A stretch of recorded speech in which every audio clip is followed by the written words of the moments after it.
Good evening friends, कैसे हैं आप लोग। आप लोगों का फिर से वेलकम है इस यूट्यूब चैनल पर जिसका नाम है जीके बाई मयंक सर। दोस्तों, हम लोग यहाँ पर राजस्थान इतिहास कर रहे हैं और हमारा जो टॉपिक चल रहा है वो टॉपिक है राजस्थान के प्रमुख क्रांतिकारी या स्वतंत्रता सेनानी।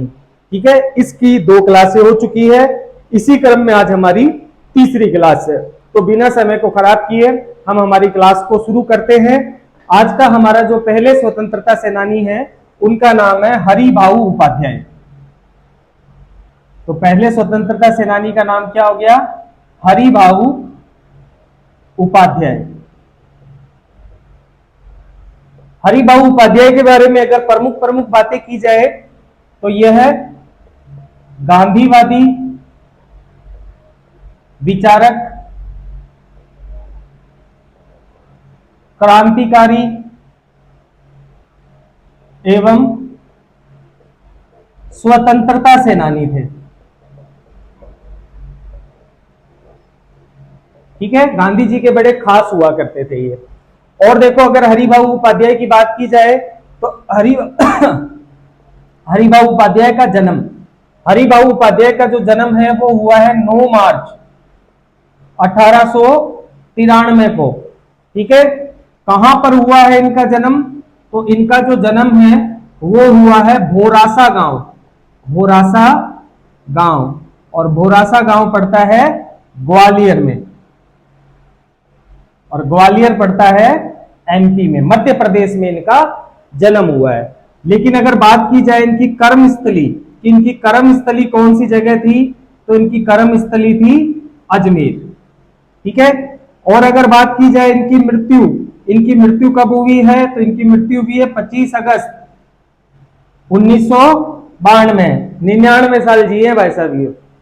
ठीक है, और इनकी क्या क्या प्रमुख बातें हो जाएगी हरिभाऊ उपाध्याय की, तो और इनकी प्रमुख बातें आपको ध्यान में रखनी है कि 1919 से 1925 तक गांधी जी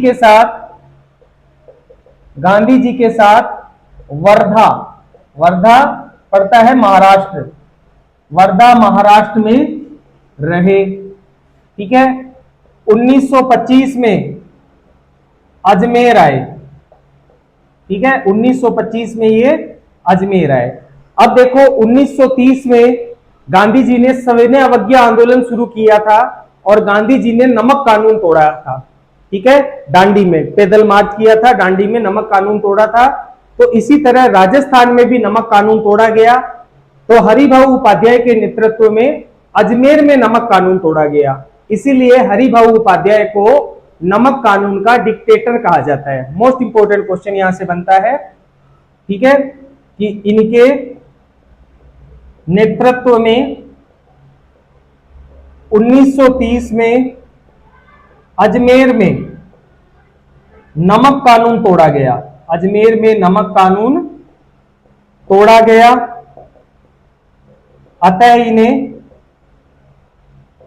नमक कानून का डिक्टेटर कहा जाता है। ठीक है, ये लाइन जो है इसको आप लोग मोस्ट इंपोर्टेंट कर लेना।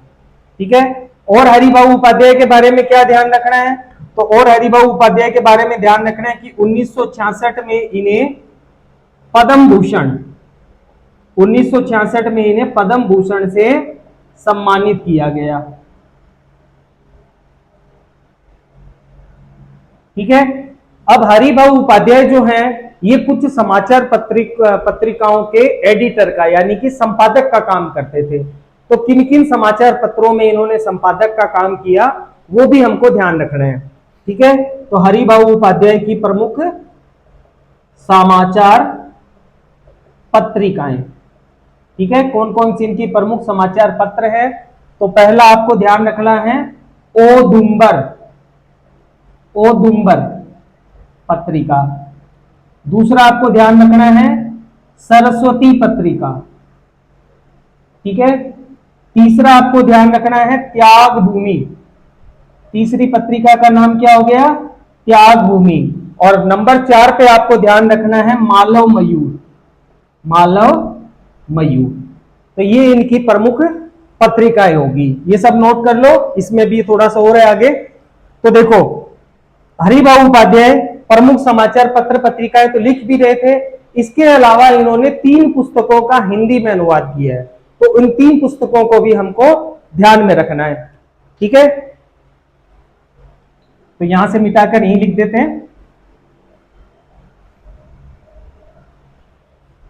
ये जो हरिभाऊ उपाध्याय हैं, इन्होंने 3 पुस्तकों का हिंदी अनुवाद किया।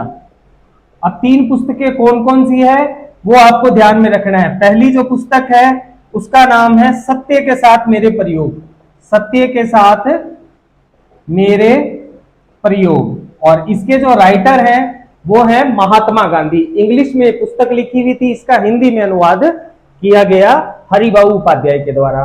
दूसरी पुस्तक आपको ध्यान में रखनी है the discovery of India, the discovery of India, यानी कि भारत एक खोज, और इस पुस्तक के राइटर हैं जवाहरलाल नेहरू, जवाहरलाल नेहरू। इसका भी इन्होंने हिंदी में अनुवाद किया। और तीसरी पुस्तक जिसका इन्होंने हिंदी में अनुवाद किया है वो पुस्तक आपको ध्यान रखनी है the great history of Congress, the great history of Congress. और इसके जो राइटर है उनका नाम है सीतामी पट्टारमैया। ठीक है, सीतामी पट्टारमैया।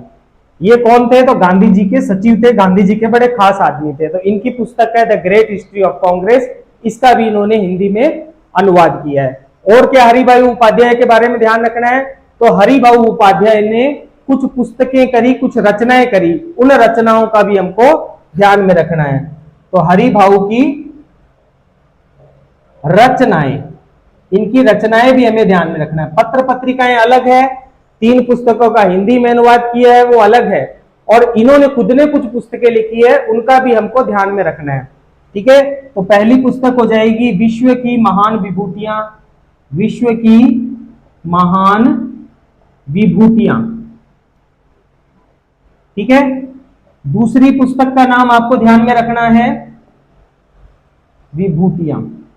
दूसरी जो पुस्तक है उसका नाम आपको ध्यान में रखना है युग धर्म।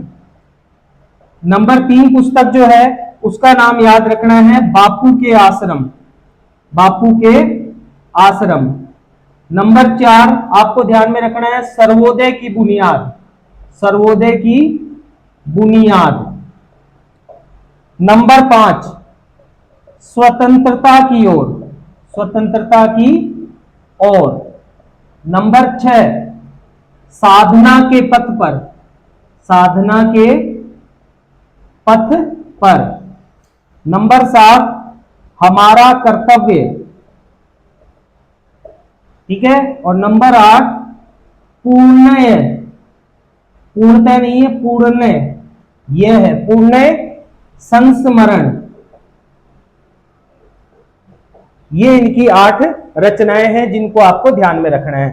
ठीक है, यहां से तो देखो 4 शुरू की याद कर लेना, उसके बाद में स्वतंत्रता की ओर, साधना के पथ पर, हमारा कर्तव्य, पूर्णतः संस्मरण, पूर्णतः की जगह पूर्णय याद कर लेना। तो ये 4 तो आराम से याद हो जाएंगे, बाकी 4 जो है उनको थोड़ा बहुत आप लोग रट्टा लगा लेना। हरिभाऊ उपाध्याय हो गए। हरिभाऊ उपाध्याय के बाद में नेक्स्ट जो क्रांतिकारी आ रहे हैं उनका नाम है केसरी सिंह बारहट। ठीक है, तो नेक्स्ट जो आ रहे हैं उनका नाम है केसरी सिंह बारहट।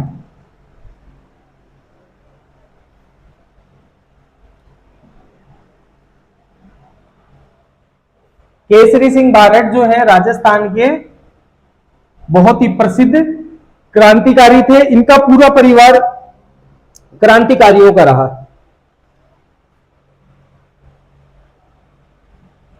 तो नेक्स्ट क्रांतिकारी कौन आ रहे हैं? केसरी सिंह बारहट। केसरी सिंह बारहट। जन्म, केसरी सिंह बारहट का जो जन्म है वो 21 नवंबर 1872 को हुआ है। कहां पर हुआ? तो इनका जन्म जो है वो हुआ है देवपुरा खेड़ा, देवपुरा खेड़ा, या इसी को कहा जाता है बारहट जी का खेड़ा, बारहट जी का खेड़ा कहां पड़ता है? तो ये पड़ता है शाहपुरा भीलवाड़ा में। तो इनका जन्म कहां पर हुआ है? भीलवाड़ा में इनका जन्म हुआ है। ठीक है। और क्या बात ध्यान में रखनी केसरी सिंह बारहट के बारे में? तो एक क्रांतिकारी थे बंगाल के जिनका नाम था रास बिहारी बोस।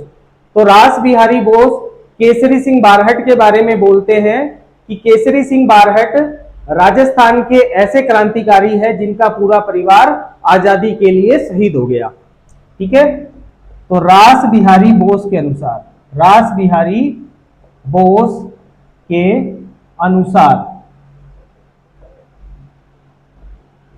केसरी सिंह ऐसे क्रांतिकारी हैं, ऐसे क्रांतिकारी हैं जिनका परिवार, जिनका पूरा परिवार, जिनका पूरा परिवार आजादी के लिए शहीद हो गया। ठीक है। अब ये जो केसरी सिंह बारहट है ये कुछ संस्थाओं की स्थापना भी करते हैं, तो उन संस्थाओं का भी आप थोड़ा सा ध्यान रख रहे हैं। तो केसरी सिंह द्वारा स्थापित संस्थाएं, इन्होंने कौन कौन सी संस्थाओं की स्थापना करी? तो नंबर 1 ध्यान रख लेना, वीर भारत सभा, वीर भारत सभा, और इसकी स्थापना करी गई है 1910 में विजय सिंह पथिक प्लस केसरी सिंह बारहट के द्वारा। ठीक है। और दूसरी जो इनके द्वारा संस्था स्थापित की गई है उसका नाम आप ध्यान रख लेना, अभिनव भारत सभा, अभिनव भारत सभा। ठीक है। और अगर बात की जाए केसरी सिंह बारहट का देहांत कि भाई इनकी मृत्यु कब हुई है, तो इनकी मृत्यु हुई है 14 अगस्त 1941 को। इनकी मृत्यु कब हो रही है? 14 अगस्त 1941 को इनकी मृत्यु हो जा रही है। और केसरी सिंह बारहट के बारे में क्या जानकारी रखनी है? तो देखो केसरी सिंह बारहट जो है ये मेवाड़ महाराणा फतेह सिंह के दरबारी कवि थे। ठीक है। मेवाड़ महाराणा लॉर्ड कर्जन के दिल्ली दरबार में न जाएं इसके लिए केसरी सिंह बारहट ने 13 सोठों वाली एक कविता लिखी जिसका नाम था चेतावनी रा चुंगटिया। और उस कविता को पढ़कर जो मेवाड़ महाराणा फतेह सिंह है वो लॉर्ड कर्जन के दिल्ली दरबार में नहीं गए। ठीक है। तो क्या बात हो जाएगी कि यह मतलब केसरी सिंह बारहट यह मेवाड़ महाराणा फतेह सिंह के दरबारी थे। ठीक है। और क्या बात याद आ जाएगी? तो केसरी सिंह ने फतेह सिंह को, केसरी सिंह ने फतेह सिंह को लॉर्ड कर्जन के दिल्ली दरबार में जाने से रोकने हेतु, जाने से रोकने हेतु 13 सोरठों वाली, 13 सोरठों वाली कविता, कविता का क्या नाम है? चेतावनी रा चुंगटिया, 13 सोरठों वाली कविता लिखी। ठीक है। अब ये जो चेतावनी रा चुंगटिया कविता है ये डिंगल भाषा में है। ठीक है। तो चेतावनी रा चुंगटिया नामक कविता लिखी। इस कविता को पढ़कर जो मेवाड़ महाराणा फतेह सिंह है ये दिल्ली दरबार में नहीं गए। ठीक है। और क्या केसरी सिंह बारहट के बारे में बात याद रखनी है? तो और ध्यान रखनी है आपको प्यारे लाल हत्याकांड। प्यारे लाल हत्याकांड कब का है ये? तो प्यारे लाल हत्याकांड है 1912 का। इस प्यारे लाल हत्याकांड में केसरी सिंह बारहट को आरोपी बनाया गया और 1912 से लेकर 1919 तक इनको बिहार की हजारीबाग जेल में कैद रखा गया।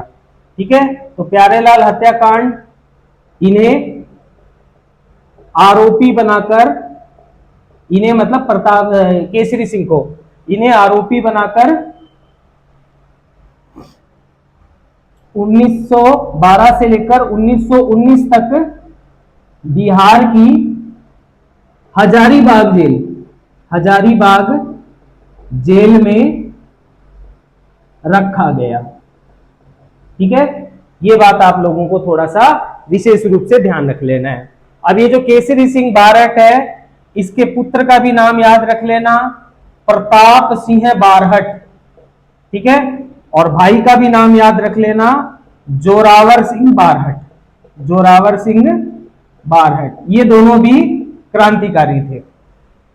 ठीक है, और अगर देखो बात की जाए तो अब हमें ध्यान रखना है केसरी सिंह बारहट की जो रचनाएं हैं, उन रचनाओं के बारे में हमको ध्यान रखना है।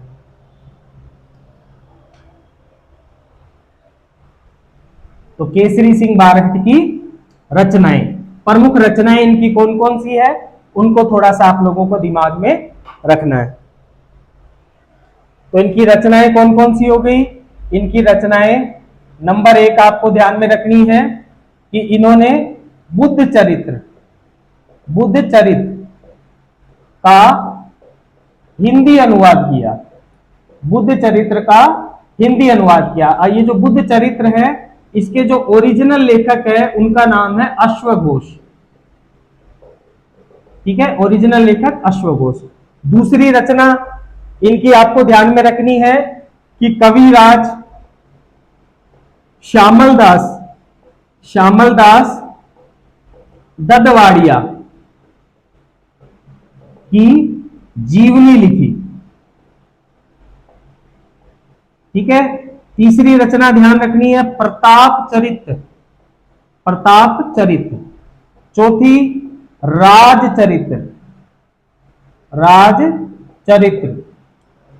पांचवी जसवंत चरित्र। छठी दुर्गादास चरित्र। और नंबर 7 पे आपको ध्यान में रखनी है रूठी रानी। तो ये इनकी प्रमुख रचनाएं हो गई। ठीक है, केसरी सिंह बारहट के बाद में जो नेक्स्ट स्वतंत्रता सेनानी हमें पढ़ने हैं, उनका नाम है माणिक्यलाल वर्मा। ठीक है, तो नेक्स्ट स्वतंत्रता सेनानी कौन से आगे? माणिक्यलाल वर्मा।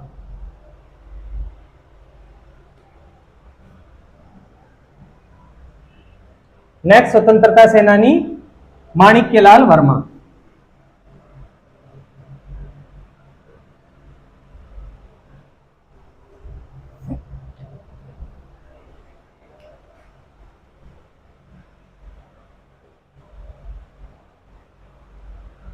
माणिक्यलाल वर्मा यानी कि एमएल वर्मा।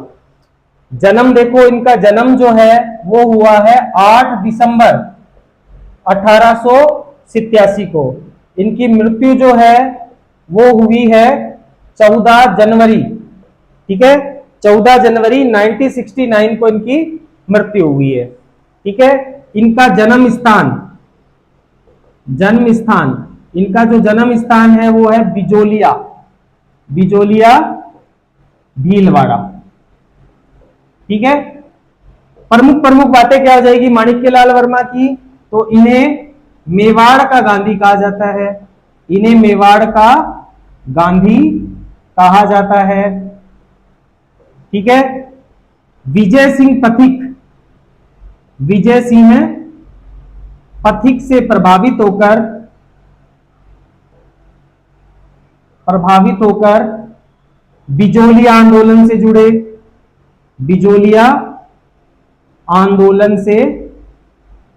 जुड़े। ठीक है, इनकी पत्नी का भी नाम याद रख लेना, नारायणी देवी। और नारायणी देवी ने भी बिजोलिया आंदोलन में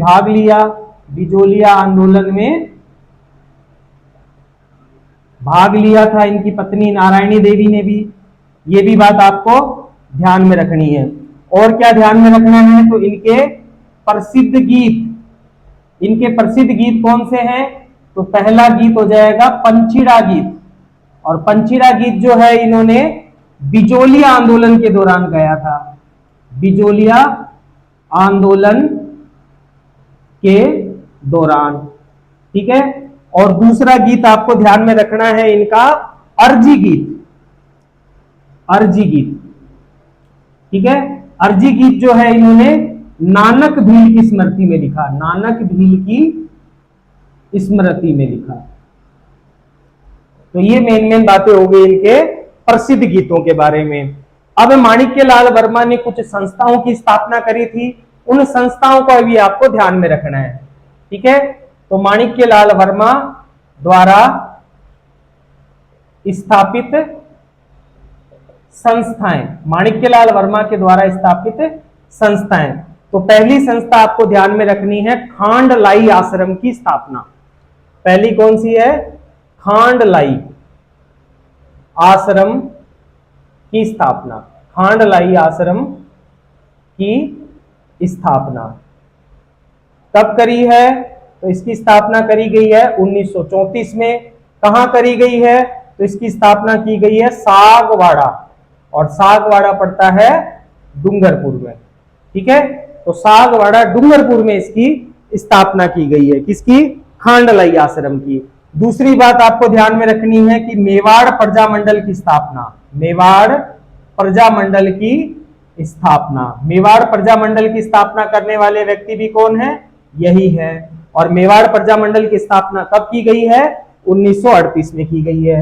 मेवाड़ प्रजामंडल के अध्यक्ष जो हैं वो तो थे बलवंत सिंह मेहता, बलवंत सिंह मेहता।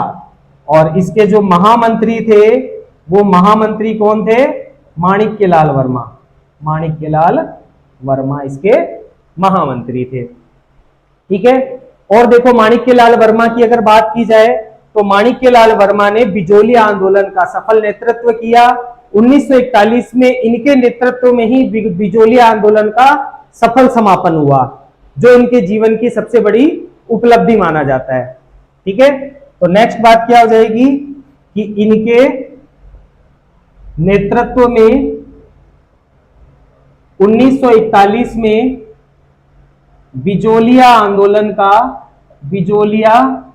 आंदोलन का सफल समापन हुआ, सफल समापन हुआ। ठीक है, जो इनकी सबसे बड़ी उपलब्धि थी, सबसे बड़ी उपलब्धि थी। ठीक है, और क्या बात ध्यान में रखनी है? तो देखो राजस्थान एकीकरण के तीसरे चरण में, यानी कि संयुक्त राजस्थान वाले चरण में इनको राजस्थान का प्रधानमंत्री नियुक्त किया गया था। यह भी बात आपको ध्यान में रखनी है कि राजस्थान एकीकरण के तीसरे चरण, तीसरा चरण कौन सा है राजस्थान एकीकरण का? तो संयुक्त राजस्थान, 18 अप्रैल 1948 संयुक्त राजस्थान। ठीक है, तो राजस्थान एकीकरण के तीसरे चरण में इन्हें प्रधानमंत्री नियुक्त किया गया, प्रधानमंत्री नियुक्त किया गया। ठीक है, एक बात और इसमें ध्यान रखने ना, माणिक्यलाल वर्मा की पुस्तक, तो मेवाड़ का वर्तमान शासक, मेवाड़ का वर्तमान शासन। तो ये प्रमुख बातें हो गई माणिक्यलाल वर्मा से रिलेटेड। माणिक्यलाल वर्मा के बाद में नेक्स्ट जो स्वतंत्रता सेनानी हम पढ़ेंगे उनका नाम है सेठ दामोदर राठी।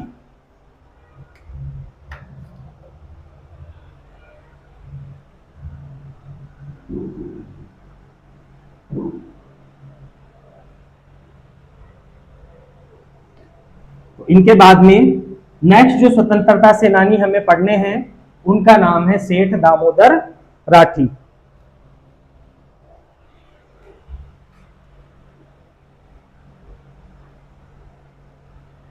सेठ दामोदर राठी। ठीक है, सेठ दामोदर राठी की बात की जाए, इनका जन्म, तो इनका जन्म हुआ है 8 फरवरी 1884 को। ठीक है, मृत्यु, भाई इनकी मृत्यु कब हुई है? तो इनकी मृत्यु हुई है 2 जनवरी 1918 को इनकी मृत्यु हो गई। ठीक है, जन्म स्थान जन्म स्थान इनका कहाँ है? तो इनका जन्म स्थान है पोकरण। पोकरण पड़ता है जैसलमेर में। तो पोकरण जैसलमेर जो है इनका जन्म स्थान रहा। ठीक है, इनके प्रमुख प्रमुख कार्य क्या हैं, क्या क्या बातें ध्यान में रखनी है? तो शिक्षण संस्थाओं के विकास में योगदान दिया। ठीक है, क्रांतिकारियों को आर्थिक सहायता दी। जो भी क्रांतिकारी हुए उन्हें आर्थिक सहायता दी। राजस्थान के अधिकांश क्रांतिकारियों को इन्होंने आर्थिक सहायता दी थी। और क्या बात ध्यान में रखनी है? तो अजमेर में गोपाल जी खेरवा, ये आगे पढ़वाऊंगा गोपाल जी खेरवा को। गोपाल जी खेरवा प्लस विजय सिंह पथिक के साथ मिलकर, विजय सिंह पथिक के साथ मिलकर सशस्त्र क्रांति की योजना बनाई। सशस्त्र क्रांति की योजना बनाई इन्होंने। ठीक है, और क्या बात ध्यान में रखनी है? तो देखो, सेठ दामोदर राठी जो थे ये हिंदी भाषा के प्रबल समर्थक थे। ठीक है, यह हिंदी भाषा के प्रबल समर्थक थे। इन्होंने 1914 में अपने सभी काम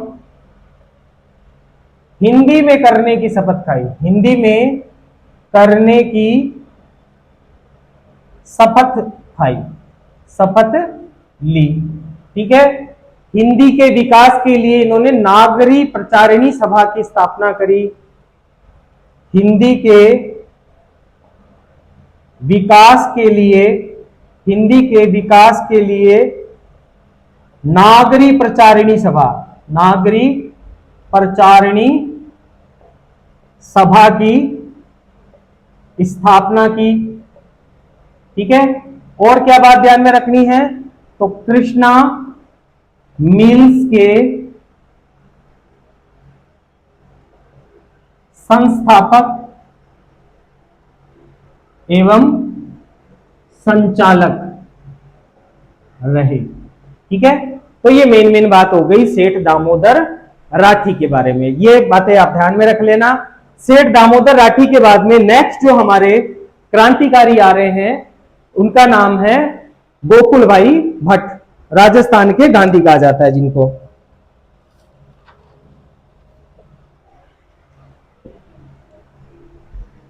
तो नेक्स्ट जो हमारे स्वतंत्रता सेनानी है उनका नाम है गोकुल भाई भट्ट। सिरोही के थे, राजस्थान का गांधी इनको कहा जाता है।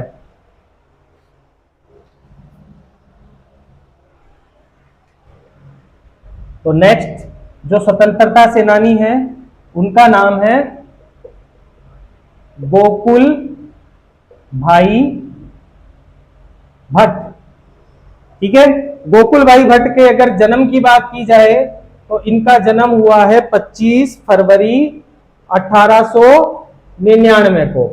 कहां हुआ है? तो इनका जन्म हुआ है हाथलगांव। हाथलगांव सिरोही में पड़ता है। तो इनका जन्म कहां हुआ है?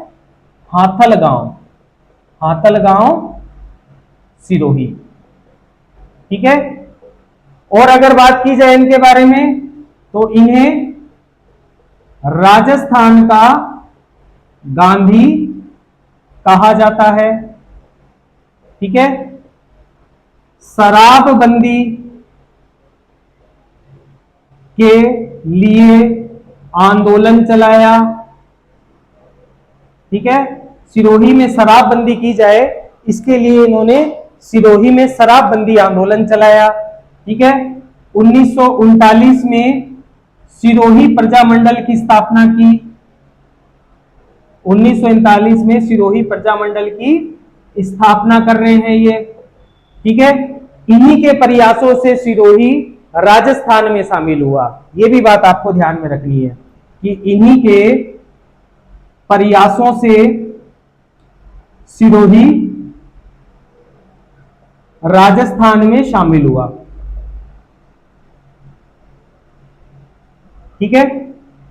और क्या बात ध्यान में रखनी है, तो और बात इनकी ध्यान में रखनी है कि यह है खादी ग्रामोद्योग, यह है खादी ग्रामोद्योग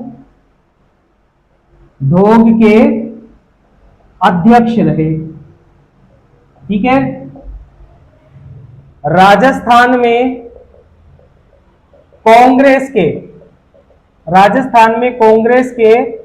प्रथम अध्यक्ष रहे।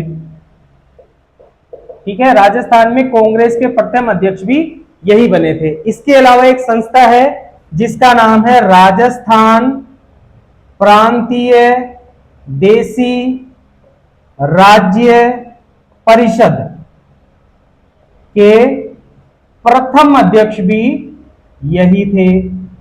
ठीक है। और गोकुल भाई भट्ट के बारे में क्या ध्यान रखना है, तो आचार्य विनोबा भावे के द्वारा एक भूदान आंदोलन शुरू किया गया था, तो उसमें भी इन्होंने महत्वपूर्ण भूमिका निभाई थी। ठीक है, तो वो भी बात हम लिख लेते हैं कि आचार्य विनोबा भावे के साथ मिलकर भूदान आंदोलन में महत्वपूर्ण भूमिका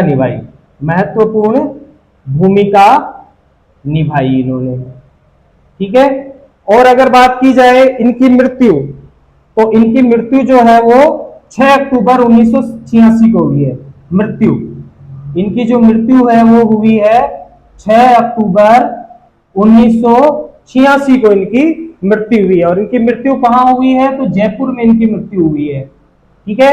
और क्या बात ध्यान में रखनी है आज गोकुल भाई भट्ट की, तो 1971 में इन्हें पद्म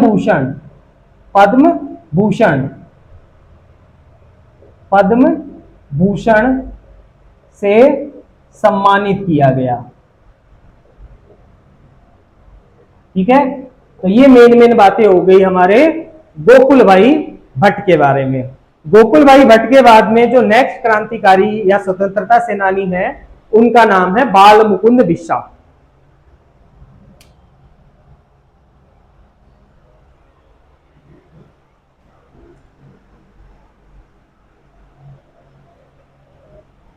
तो नेक्स्ट जो क्रांतिकारी हैं उनका नाम क्या है, उनका नाम है बाल मुकुंद बिस्सा।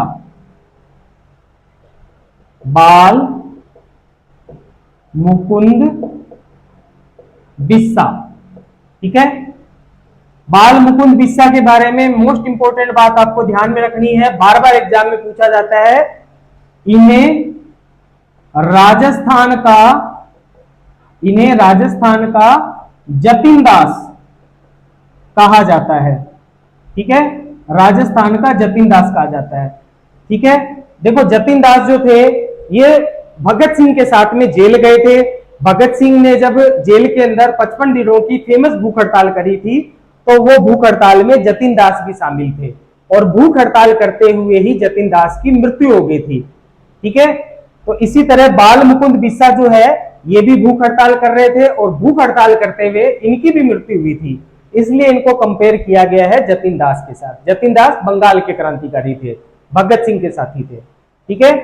तो क्वेश्चन यही पूछा जाता है कि राजस्थान का जतिन दास किसे कहा जाता है, बाल मुकुंद बिस्सा कहा जाता है। बहुत ही फेमस क्वेश्चन है, बहुत बार पूछा गया है, तो बहुत अच्छी तरह से इसको याद कर लेना। ठीक है। तो बाल मुकुंद बिस्सा, इन्हें राजस्थान का जतिन दास कहा जाता है। भूख हड़ताल करते हुए मृत्यु को प्राप्त हुए। ठीक है, इसीलिए इनको क्या कहा गया, जतिन दास कहा गया। ठीक है। तो आज की क्लास में हम यहां तक ही लेंगे। नेक्स्ट क्लास में जो बाकी के क्रांतिकारी और स्वतंत्रता सेनानी है उनको हम कवर कर लेंगे। जो आपको करवाए जा रहे हैं नोट्स, बस इन्हीं को कर लीजिए, इसके बाहर जाने की कहीं पर भी जरूरत नहीं है। 80 से 90% क्वेश्चन गारंटीड इन नोट्स में से आपके एग्जाम में आने वाले हैं। होप आज की क्लास आपको समझ में आई। अगर आज का वीडियो आपको पसंद आया हो तो प्लीज वीडियो को ज्यादा से ज्यादा लाइक कर दीजिए, ज्यादा से ज्यादा वीडियो को सब्सक्राइब कर दीजिए और ज्यादा से ज्यादा इन वीडियो को शेयर कर दीजिए। ज्यादा से ज्यादा पढ़ाई करिए और अपने कर्तव्य पथ पर ऐसे ही बढ़ते रहिए। ओके जी, बाय बाय।